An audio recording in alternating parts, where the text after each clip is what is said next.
어려운 질문이 나왔는데요. 두 분 다 질문 답변해 주셔야 되는데, 지방 출신 의원님들 복지 관련 공약은 없을까요?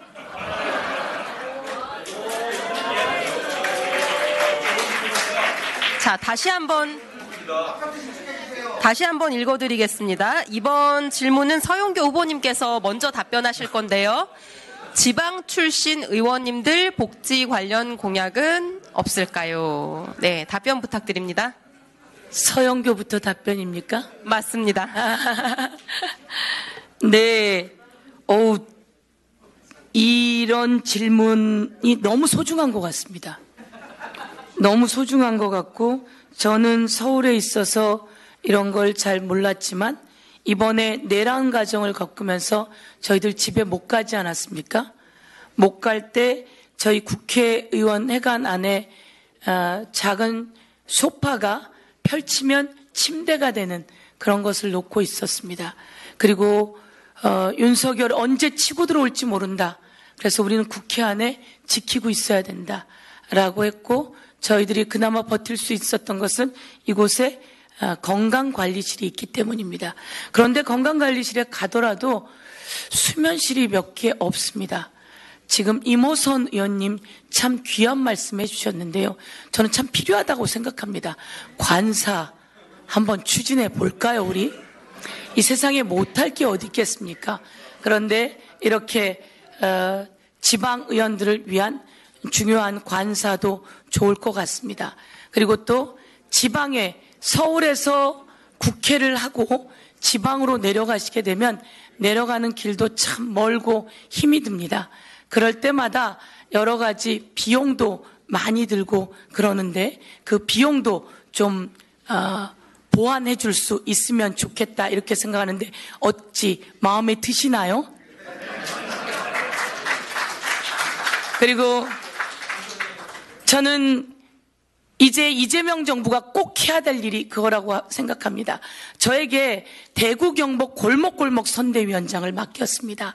제가 30곳을 다니면서 유세를 하고 선거운동을 했습니다. 저와 함께 했던 사람들이 한 40여 명 내려가서 함께 시장통을 다 훑고 다 팔아드렸습니다. 그런데 사람이 없습니다. 그러면 이 지방에 사람을 살려내게 하려면 지방에 계신 의원들을 지원해야 되지 않겠습니까? 제가 이재명 대통령께서 저에게 후보 직속 인구미래위원회를 맡아달라고 하셨습니다. 인구 감소 지역을 살려내지 않으면 대한민국은 소멸합니다. 이를 위해서 이번의 인구 위기는 향후에 성장의 기회로 만들어야 합니다.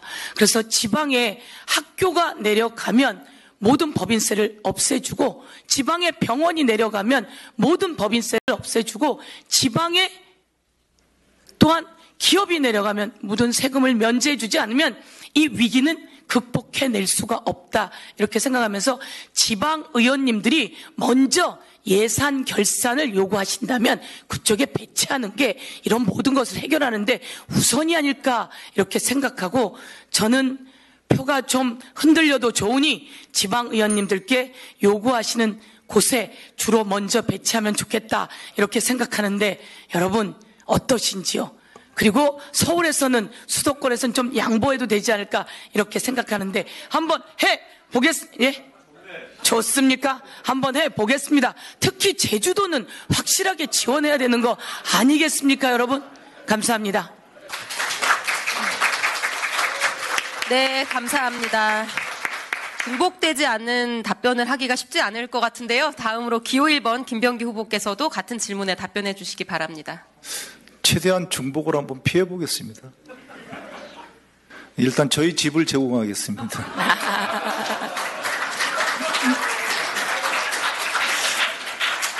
전 지방에 사실 이전 직장에 근무할 때도 지방에서 근무한 적이 없습니다. 근데 저희 지방에 내려가는 직원들이나 또 해외에 근무하는 직원들에 대해서는 저희가 그 지원금을 갖다가 제공을 하곤 합니다. 공무원들 다 마찬가지거든요.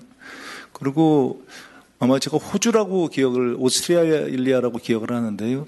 그 호주 같은 경우에는 그 의원들이 그 국회 회기 기간 내에 머무를 수 있는 그 타운을 갖다가 제공을 하고 있는 것으로 알고 있고요.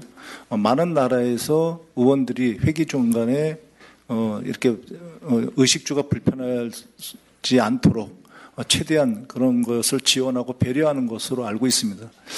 반면에 저희 같은 경우에는 그런 것들이 조금 부족한 것은 사실입니다. 근데 지방 의원들을 배려를 하려다가 생각해 보니까 그럼 서울 수도권 의원님들은 어떻게 해야 되는지 좀 긴장이 됩니다. 근데 이 당원들께서 우리들한테 얘기하는 많은 것들이 있는데요. 사실 보면은 굉장히 의원님들이 보면 억울해 하실 것들이 전 많다고 생각해요.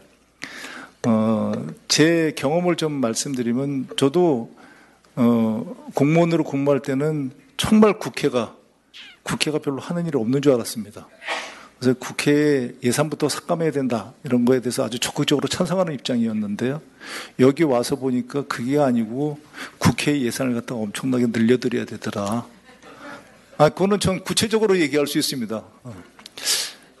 여야의 대화가 상당히 단절되고 적어진 데 대해서는 어쩜 보면은 저희가 공식적인 상임위 위에 그 상임위가 끝나고 저희들끼리 만나는 사적인 시간들이 상당히 줄어든 그런 것도 저는 한 원인이 아닌가 생각을 합니다. 그리고 그러한 이게 보면 복지 관련된 것들이 그런 거라고 생각하는데요. 의원들이 끝나고 나서 그렇게까지 옛날처럼 회합이 없이 이렇게 집으로 돌아가고 그러는데요. 그게 참 사실 예산이라는 거를 정말 이상적으로 얘기하지만 실질적으로 들어가면 이 예산이라는 것이 사실 없이는 돌아가지 않는 것들이 많거든요. 그래서 저희 정무위 자랑을 좀 하면 저희 정무위는 복지간사를 따로 두고 있습니다. 그래서 그 복지간사가 저희들의 그걸 잘 조율하고 있거든요. 그래서 우리가 그 회합을 가질 때 어떤 그 좌장이 누구라고는 얘기하지 않겠습니다. 이름이 외자인데 그분 같은 경우에는 굉장히 잘 됩니다. 그분이 관대하기 때문이거든요. 그래서 저는 이 복지를 갖다가 공식적으로는 이 지원금을 갖다가 어느 정도 지원을 해야 되고 비공식적으로는 그런 그러니까 관대한 그런 의원들이 좌장을 하는 그런 문화를 만들었으면 합니다.